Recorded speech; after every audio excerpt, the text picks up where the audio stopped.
Сколько времени человек может продержаться в ледяной воде посреди океана? Без еды, без пресной воды, окруженный акулами? Один моряк провел в открытом море больше 130 часов и выжил. Другой выдержал нападение белой акулы голыми руками. Но самое невероятное – это не их физическая выносливость, а то, через что им пришлось пройти внутри собственной головы. Прямо сейчас ты узнаешь реальные истории людей, которые оказались в ледяной воде без шансов на спасение и все равно вернулись живыми.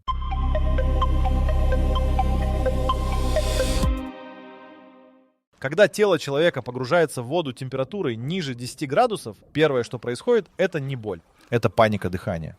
Грудную клетку сжимает как тисками, легкие рефлекторно выбрасывают весь воздух, и человек делает резкий судорожный вдох. Прямо над поверхностью воды или под ней. Именно в этот момент большинство людей тонет. Не от холода, не от усталости, от непроизвольного вдоха. Это называется холодовой шок. Он длится от 1 до 3 минут и убивает быстрее, чем переохлаждение. Сердце резко ускоряется до 180 ударов в минуту, давление скачет, сосуды сжимаются.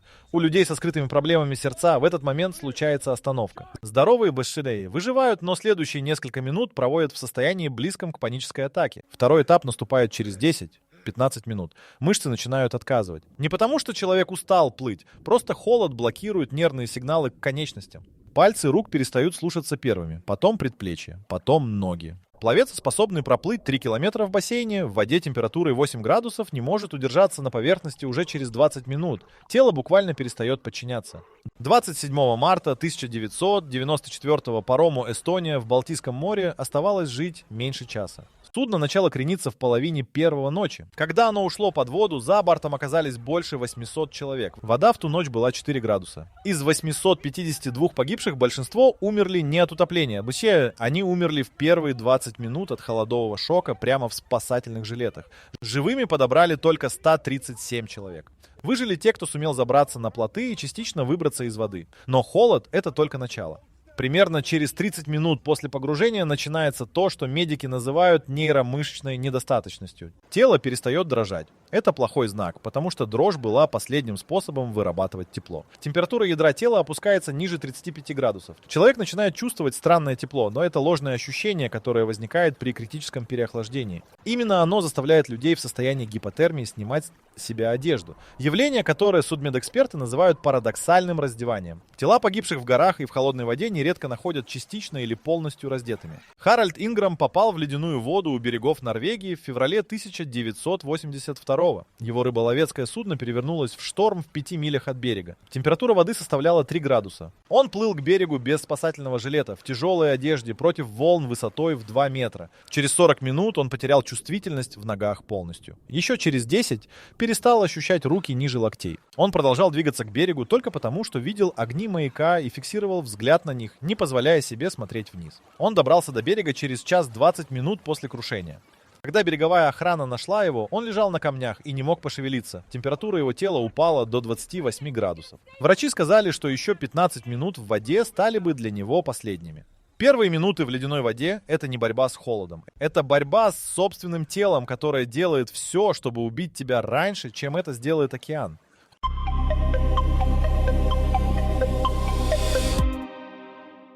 Гипотермия не приходит как удар, она подкрадывается. Сначала человек перестает чувствовать пальцы, потом теряет координацию, потом начинает принимать странные решения, снимает жилет, пытается плыть в сторону от берега, разговаривать сам с собой. Мозг при температуре ядра тела ниже 32 градусов работает примерно как пьяный человек за рулем, уверенно, но катастрофически неправильно. Медицинская шкала переохлаждения делится на 4 стадии. Первая – 32-35 градусов, сильная дрожь, спутанность речи, замедленные движения. Вторая – 28-32. Дрожь прекращается, мышцы деревенеют, человек теряет способность самостоятельно держаться на воде. Третья – 20-28. Потеря сознания, сердечные аритмии. Четвертая – ниже 20. Остановка сердца. Большинство людей в открытой холодной воде без снаряжения достигают второй стадии за 30-60 минут. Но есть случаи, которые опрокидывают всю эту шкалу. В декабре 1986-го норвежский рыбак Гудлаук Фритерсон упал за борт в Северном Атлантическом океане. Температура воды 6 градусов. До берега больше 5 километров. Его судно ушло вперед, экипаж не заметил падения сразу. Фритерсон провел в воде 6 часов. Когда его подняли на борт, температура его тела составляла 24 градуса. Он был без сознания, пульс едва прощупывался. Врачи в больнице Акюрери не давали ему шансов. Через 3 суток он встал с кровати и попросил поесть. Медики до сих пор не могут точно объяснить, почему он выжил. Одна из версий. Его тело вошло в состояние, близкое к спячке млекопитающих. Метаболизм замедлился настолько, что органы просто перестали потреблять кислород в обычном объеме. Это не уникальный случай. В медицинской литературе описано несколько десятков похожих историй, преимущественно с людьми, попавшими в очень холодную воду быстро, без предварительного переохлаждения на воздухе. Чем быстрее тело охлаждается, тем выше шанс, что защитные механизмы успеют сработать раньше, чем начнется необратимое повреждение клеток. Именно поэтому в реанимации существует правило: человек не мертв, пока он не теплый и мертвый. Пациентов с гипотермией не признают погибшими до тех пор, пока их тело не согрето до нормальной температуры и сердце не запущено повторно. В 1999-м норвежская студентка Анна Бокин упала в ледяной горный ручей и пролежала там около 40 минут до обнаружения. Температура тела при поступлении в больницу 13,7 градуса. Сердце не билось. Врачи запустили аппарат искусственного кровообращения, постепенно согрели кровь и через несколько часов зафиксировали самостоятельный сердечный ритм. Анна выжила без неврологических нарушений. Этот случай вошел в учебники как одна из самых низких зафиксированных температур тела при выживании. Холод парадоксален. Он убивает и одновременно консервирует.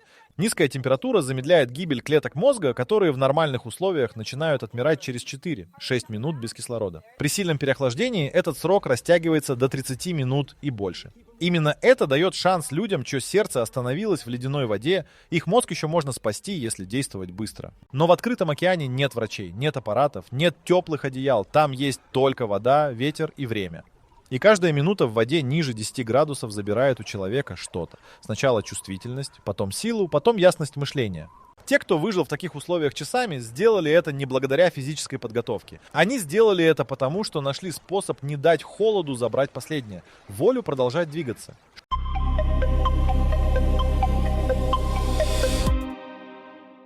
Темная вода скрывает все. Человек, держащийся на поверхности в открытом океане, видит только горизонт и небо. Все, что происходит под ним, в нескольких метрах вниз, в нескольких десятках метров вниз, он не видит и не слышит.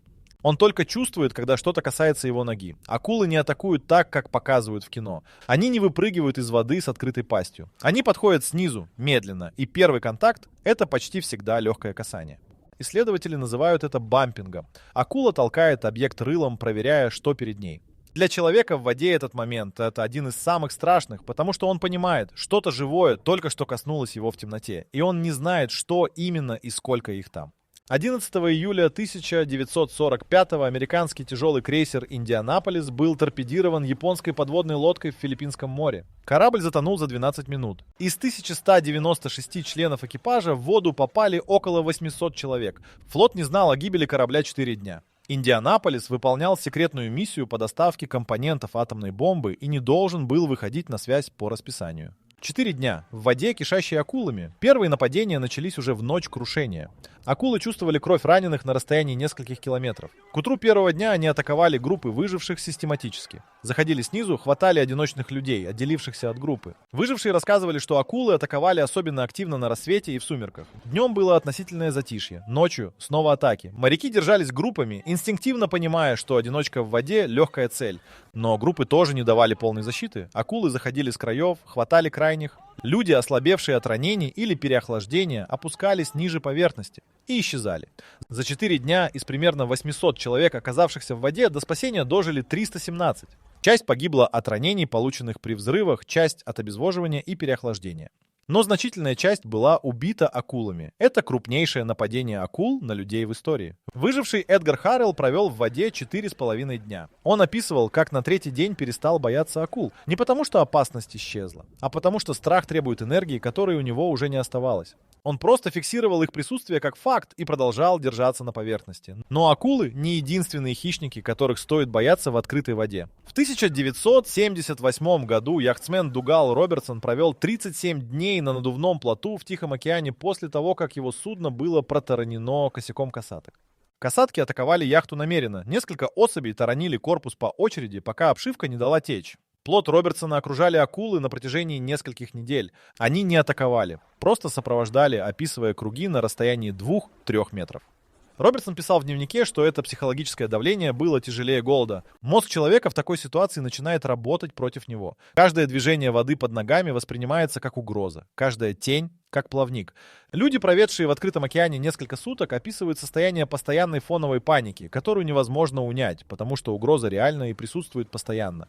Это изматывает быстрее физической нагрузки. Мозг сжигает огромное количество ресурсов просто на поддержание состояния боевой готовности. Те, кто выжил рядом с акулами, сделали одно общее. Они не паниковали в момент контакта. Резкие движения, всплески, крики — все это провоцирует атаку. Неподвижность и медленные контролируемые движения давали шанс. Это противоречит каждому инстинкту человека. Но именно это работало.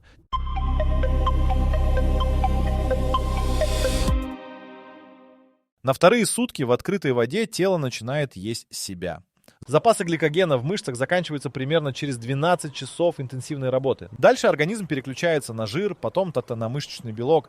Человек буквально теряет мышечную массу с каждым часом, и это напрямую влияет на способность держаться на поверхности. Но голод не главный враг. Главный враг — жажда. Морская вода содержит около 3,5% соли. Почки человека могут вывести концентрацию не выше 2%. Это означает, что для переработки 1 литра морской воды организм вынужден потратить больше жидкости, чем получает. Человек, пьющий морскую воду, обезвоживается быстрее, чем тот, кто не пьет вообще. Большинство людей, погибших на плотах и в открытой воде от обезвоживания, умерли именно потому, что не выдержали и начали пить морскую воду. Смерть наступала в течение нескольких суток от почечной недостаточности и гиперосмотической комы. Моррис и Марилин Бейли провели 117 дней на надувном плоту в Тихом океане в 1973 после того, как их яхту протаранил кит. Воды у них не было никакой. Они выживали исключительно за счет дождевой воды, которую собирали в любую емкость. Ладони, куски ткани, сложенный парус. В дни без дождя они пили кровь черепах и рыб, которых удавалось поймать. Кровь морских животных содержит значительно меньше соли, чем морская вода, и давала хоть какую-то жидкость. Моррис потерял за время дрейфа больше 30 килограммов веса. Когда их подобрало корейское рыболовецкое судно, он не мог самостоятельно стоять на ногах. Обезвоживание меняет человека быстро и жестоко. При потере 5% жидкости от массы тела начинается сильная головная боль и снижение концентрации. При 10% — галлюцинации. При 15% кожа перестает возвращаться в исходное положение, прищипки, давление падает, человек теряет способность двигаться координированно. При 20% — смерть. В условиях жаркого климата и физической нагрузки от потери жидкости до летального исхода может пройти меньше 2 суток. Стивен Каллахен, американский яхтсмен, проведший 76 дней в одиночестве на надувном плоту в Атлантическом океане в 1982. Его яхта затонула в шторм в ночь с 29 января на 30. Он успел взять минимальный аварийный запас, небольшой плот, несколько банок консервов и примитивный солнечный дистиллятор. Дистиллятор давал около 500 мл воды в сутки при хорошей погоде. Это вдвое меньше минимальной физиологической нормы. В пасмурные дни не давал ничего. Каллахен вел подробный дневник. На 20-й день он записал, что его тело покрылось солевыми язвами. Кожа постоянно контактировала с морской водой, и соль разъедала ее изнутри. На 30-й, что потерял способность нормально фокусировать зрение. На 45-й, что его ноги опухли настолько, что он не мог согнуть колени. 3 раза его плот протыкали акулы, и каждый раз он заклеивал пробоины, находясь по пояс в воде внутри тонущего плота. Он выжил только потому, что умел ловить рыбу голыми руками и знал, как выжать из примитивного оборудования максимум. Когда его подобрали рыбаки у берегов Гваделупы, он весил 41 килограмм при росте 1,78 м. Врачи зафиксировали атрофию мышц, обширные солевые язвы по всему телу, критически низкий уровень белка в крови и повреждение роговицы обоих глаз от солнечного излучения. На восстановление ушло больше года. Тело человека в открытой воде или на плоту без ресурсов разрушается методично и неостановимо. Каждые сутки забирают что-то конкретное. Мышцы, зрение, кожу, координацию. Те, кто выжил в таких условиях неделями, сделали это не потому, что были физически сильнее других. Они сделали это потому, что продолжали действовать. Ловить рыбу, собирать воду, чинить плот, даже когда тело уже почти не слушалось.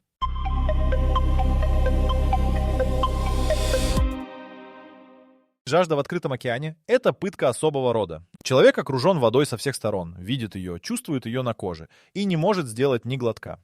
Психологи, работавшие с выжившими после длительных дрейфов, фиксировали один и тот же паттерн. Примерно на третьи сутки без пресной воды большинство людей начинают рационализировать причины, по которым морскую воду все-таки можно пить. Мозг, умирающий от обезвоживания, начинает подбирать аргументы в пользу того, что убьет его окончательно. Это не слабость характера, это химия. При обезвоживании выше 8% от массы тела префронтальная кора, зона мозга, отвечающая за рациональные решения, начинает работать с критическими сбоями. Человек знает, что морскую воду пить нельзя, он помнит это, но он больше не может в полной мере применить это знание к своему поведению. В 1943-м британский военно-морской офицер Пун Лим пережил крушение торгового судна Бен Ломонд в Атлантическом океане. Немецкая подводная лодка торпедировала корабль 2 ноября. Пун Лим оказался на деревянном плоту в одиночестве. На плоту было несколько банок галет, немного шоколада и около 40 литров воды в бочонке. Воду он строго нормировал, не более 2 кружек в сутки вне зависимости от жары. Когда запасы закончились, он собирал дождевую воду в брезент и пил кровь птиц, которых ловил руками, приманивая их кусочками рыбы. Пун Лим провел на плоту 133 дня. Абсолютный мировой рекорд одиночного выживания в открытом океане, который не побит до сих пор. Его подобрали бразильские рыбаки у берегов штата Амапа в апреле 1943-го. Он сошел на берег самостоятельно. Британское адмиралтейство включило его инструкции по выживанию в официальные учебники военно-морского флота. Ключом к его выживанию была жесткая дисциплина в расходовании воды с первого дня. Большинство людей в аналогичных ситуациях делают обратное. Первые дни пьют столько, сколько хочется, успокаивая себя тем, что скоро придет помощь. Когда помощь не приходит, запасы уже на исходе. Хосе Альваренго — мексиканский рыбак, проведший 413 месяцев в открытом Тихом океане после того, как его лодку унесло штормом в декабре 2012-го. Он дрейфовал от берегов Мексики до Маршалловых островов. Расстояние около 9000 километров. Пресной воды на борту не было вообще. Он выжил исключительно на дождевой воде и жидкости из тел морских черепах, птиц и рыбы. Черепашья кровь стала его основным источником жидкости на протяжении нескольких месяцев. Альваренго описывал момент, когда его напарник, молодой рыбак Эсекиэль Кордоба, сломался на 3-й неделе и начал пить морскую воду. Альваренго пытался его остановить. Кордоба умер через 4 дня после того, как начал пить соленую воду. Его почки отказали, он впал в бред и перестал двигаться. Альваренго провел в открытом океане еще больше 12 месяцев в полном одиночестве рядом с телом напарника, который не мог заставить себя выбросить за борт несколько дней. Физиология смерти от питья морской воды выглядит так. Соль концентрируется в крови быстрее, чем почки успевают ее выводить. Осмотическое давление в клетках меняется, вода начинает выходить из клеток в межклеточное пространство, пытаясь разбавить концентрированную кровь. Клетки сжимаются и отмирают. Мозг отекает, человек впадает в делирий, затем в кому. Процесс занимает от 2 до 5 суток в зависимости от количества выпитой воды и исходного состояния организма. Те, кто выжил в долгих дрейфах, все без исключения придерживались одного правила. Никакой морской воды. Никогда, ни при каких обстоятельствах. Это правило стоило невероятных усилий воли. Особенно в дни без дождя, когда жажда становилась физически невыносимой. Но именно это правило отделяло выживших от погибших.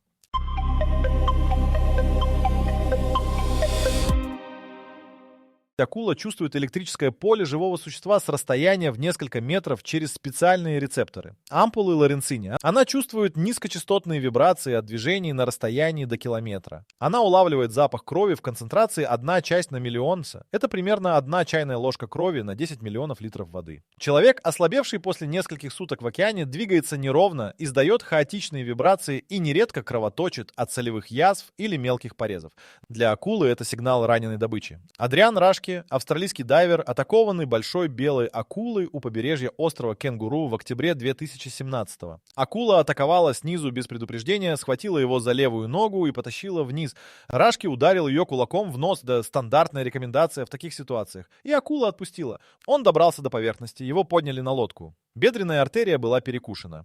Он выжил только потому, что товарищи немедленно наложили жгут, и вертолет прилетел через 18 минут. Но история Рашки, что это история человека, которого-то атаковали 1 раз, и рядом была помощь. Совсем другая ситуация, когда акулы сопровождают человека часами.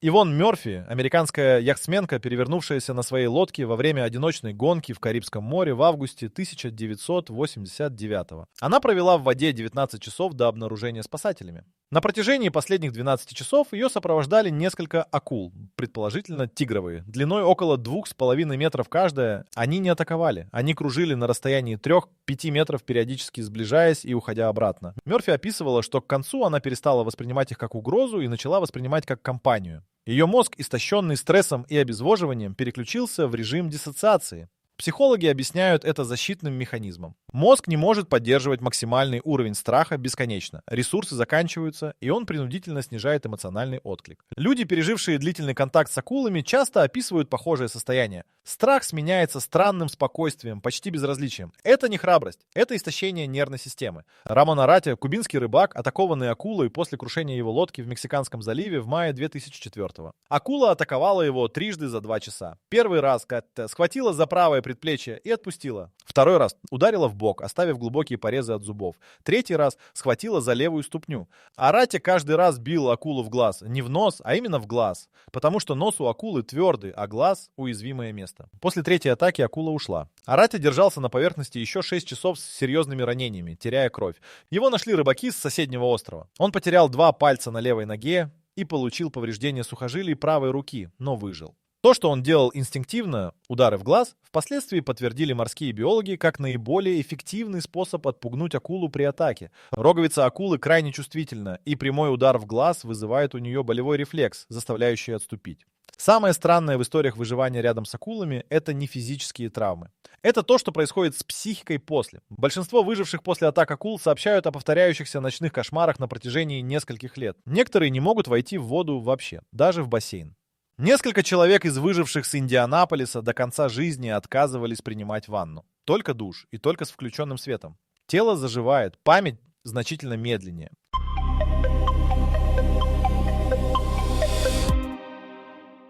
На 3-й сутки без сна и с критическим обезвоживанием мозг начинает генерировать образы. Не смутные тени, полноценные галлюцинации с детальной картинкой, звуками и запахами. Человек видит берег там, где его нет. Видит корабли, которые не приближаются, слышит голоса. Разговаривает с людьми, которых нет рядом. Это не сумасшествие. Это физиология. Мозг, лишенный нормального входящего сигнала, в монотонной среде открытого океана почти нет визуальных якорей, начинает заполнять пустоту собственными конструкциями. Добавьте к этому обезвоживание, истощение и недосыпание, и галлюцинации становятся практически неизбежными уже на 2-3 сутки. Стивен Каллахан в своем дневнике описывал, как на 28-й день увидел огни большого города прямо по курсу. Он греб к ним несколько часов. Когда рассвело, вокруг был только океан. На 35-й день он разговаривал с умершим другом, который сидел на краю плота и давал советы по ремонту дистиллятора. Каллахан осознавал, что это галлюцинация, и все равно отвечал вслух, потому что голос был реальным для его мозга. Выжившие с Индианаполиса рассказывали о массовых галлюцинациях на 3-й и 4-й день. Несколько человек одновременно видели остров с пальмами прямо за горизонтом и пытались плыть к нему. Другие видели подводные отели и пытались нырнуть туда за едой и водой. Один моряк по имени Лерой Хейнс был убежден, что под водой стоит целый затопленный город, и несколько раз нырял, пока товарищи не удержали его силой. Самая опасная галлюцинация в открытой воде — это берег или корабль. Человек начинает плыть к несуществующей цели, тратит последние силы, и когда иллюзия рассеивается, уже не может вернуться к плоту или группе. Именно так погибли несколько человек из тех, кто пережил первые 2 суток после гибели Индианаполиса. Они уплыли от группы к видимым только им объектам и не вернулись. Виктор Уэллс, британский яхтсмен, перевернувшийся у берегов Азорских островов в ноябре 2003-го. Он провел в воде с перевернутой яхтой 51 час. На 2-ю ночь у него начались галлюцинации. Он видел свою мать, стоящую на берегу в нескольких метрах от него. Она говорила с ним, успокаивала, называла его по имени. Уэллс описывал это как абсолютно реальный опыт, не похожий на сон, полностью детальный. Он разговаривал с ней вслух несколько часов. По его словам, именно этот разговор удержал его от того, чтобы отпустить яхту и лечь на воду. Она просила его держаться. Психологи называют это явление 3-м присутствием. Феномен, при котором люди в экстремальных ситуациях ощущают рядом кого-то, кого нет физически. Его описывали полярные исследователи, альпинисты, выжившие после кораблекрушений. Эрнест Шеклтон писал о нем после перехода через Южную Георгию в 1916-м. Чарльз Линдберг во время одиночного перелета через Атлантику. Природа феномена до конца не изучена, но нейробиологи связывают его с активацией теменной доли мозга в условиях сенсорной депривации и экстремального стресса. Отдельная проблема — микросон. После 36 часов без сна мозг начинает принудительно отключаться на несколько секунд. Это называется микросном. Человек не контролирует этот процесс и часто не осознает, что отключился. В воде микросон означает, что голова уходит под поверхность. Несколько выживших описывали, как приходили в себя уже под водой и не понимали, как там оказались. Рамон Аратия после 3 атак акул держался на поверхности с ранениями, в том числе за счет того, что пел вслух народные песни, которые помнил с детства. Он объяснял это просто: пока поешь, не засыпаешь. Каллахан вел дневник. Не для потомков, а чтобы заставить мозг работать последовательно и не соскользнуть в бред. Пун Лим каждое утро делал физические упражнения на плоту по строгому расписанию. Не потому что хотел поддерживать форму, а потому что расписание давало мозгу структуру вместо хаоса. Все они нашли один и тот же ответ на одну и ту же проблему. Когда тело сдается, мозг должен получить задачу. Конкретную, выполнимую, повторяющуюся. Без задачи он начинает разрушать сам себя.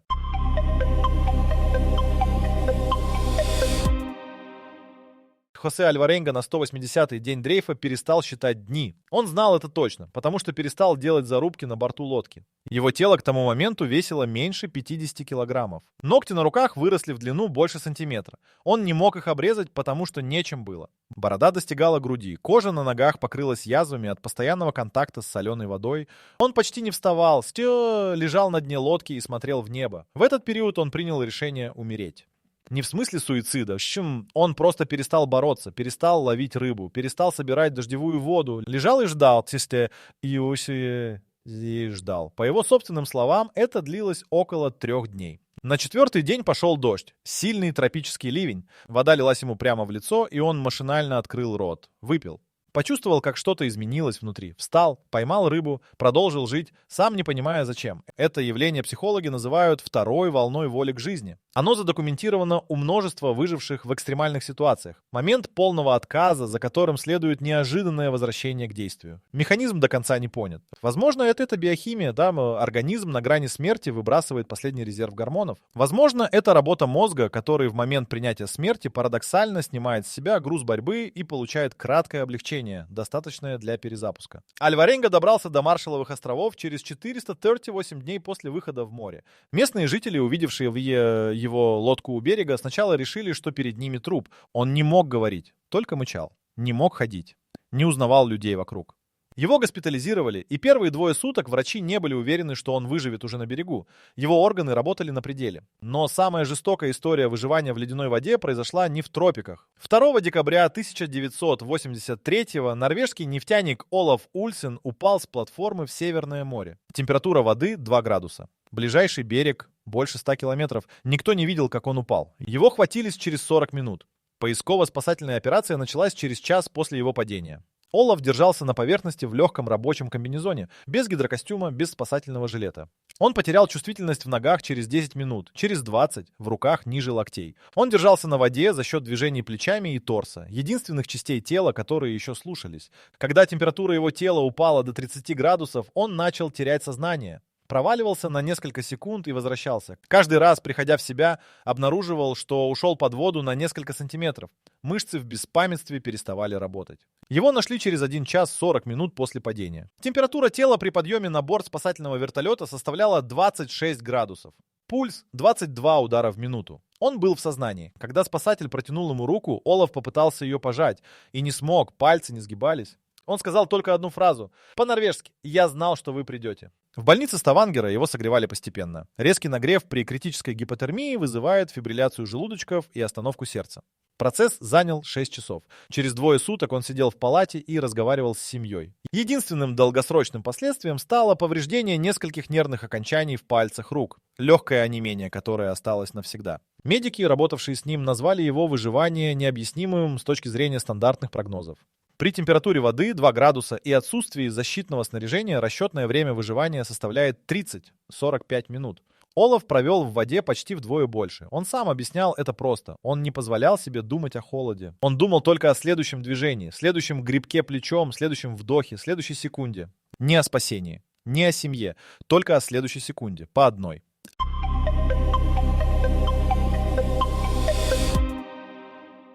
Все они вернулись с одним и тем же ответом на вопрос, который им задавали журналисты, врачи и психологи. Как вы выжили? Ни один из них не сказал «я был сильным». Ни один не сказал «я был подготовлен». Каждый сказал примерно одно и то же разными словами. «Я просто не останавливался». Это звучит банально. За этим стоит нечто конкретное. Исследователи из Университета Коннектикута в 2009 опубликовали анализ 104 задокументированных случаев длительного выживания в открытом океане. Они искали общие факторы. Физическая подготовка не коррелировала с выживанием статистически значимо. Возраст – слабая корреляция. Наличие снаряжения – важный, но не определяющий фактор. Единственный фактор с сильной корреляцией – наличие конкретной краткосрочной задачи, на которой человек фокусировался в каждый момент времени. Ни цели выжить, ни мыслей о семье. Именно задачи – починить плот, поймать рыбу, собрать воду, сделать следующий грибок. Мозг, получивший задачу, перестает генерировать панику. Паника потребляет огромное количество энергии и кислорода, ресурсов, которых в экстремальной ситуации критически мало. Человек без задачи паникует и умирает быстрее физически, не только психологически. Пун Лим после спасения прожил до 80 лет. Он работал в торговом флоте еще 20 лет после своего рекордного дрейфа. На вопрос о том, боялся ли он смерти на плоту, он отвечал одинаково. Некогда было бояться, всегда было что делать. Стивен Каллахэн написал книгу о своих 76 днях в океане. Книга стала учебным пособием для яхтсменов и военных моряков в нескольких странах. Он продолжает выходить в море до сих пор. Хосе Альваренго после возвращения несколько лет не мог нормально спать, просыпался каждые 2 часа, потому что его тело за 400 с лишним дней привыкло к постоянной бдительности. Его иммунная система, по словам врачей, восстановилась полностью через 2 года. Психика значительно дольше. Выжившие из Индианаполиса основали ассоциацию и на протяжении десятилетий добивались официальной реабилитации командира корабля капитана Чарльза Макви, которого после войны несправедливо обвинили в гибели людей. В 2001 Конгресс США посмертно снял с него все обвинения. Последний выживший из Индианаполиса, Пол Мёрфи, умер в 2023 в возрасте 101 года. Харальд Инграм, доплывший до берега в 3-градусной воде за час 20 минут, впоследствии стал инструктором по выживанию в норвежской береговой охране. Он учил спасателей одному главному правилу: не оценивай шансы человека в воде по температуре и времени. Если вам понравились истории о выживании и невероятной стойкости людей, загляните на наш сайт wideori.com. Там много таких же захватывающих рассказов. Или вы думаете, что сможете пережить все это без нашего контента? Ссылка в описании. Оценивай по тому, двигается ли он. Это и есть ответ на вопрос из начала. Сколько времени человек может продержаться в ледяной воде среди хищников без еды и питья? Столько, сколько он продолжает делать следующее конкретное действие. Не больше и не меньше. Физиология устанавливает пределы, но внутри этих пределов решает не тело. Олаф Ульсен, нефтяник, выживший в 2-градусной воде почти 2 часа, каждый год в день своего спасения, 2 декабря, приходит к морю. Не для того, чтобы вспомнить, для того, чтобы посмотреть на воду и убедиться, что она его не пугает. По его словам, это занимает ровно столько времени, сколько нужно. Да, иногда 5 минут, иногда 2 часа. Потом он разворачивается и идет домой. Вода остается водой, холодной, темной и равнодушной. Она не хочет убивать, она просто такова, какова есть. Люди, которые это поняли, выжили. Те, кто начал с ней бороться как с врагом, товарищи потратили силы не туда.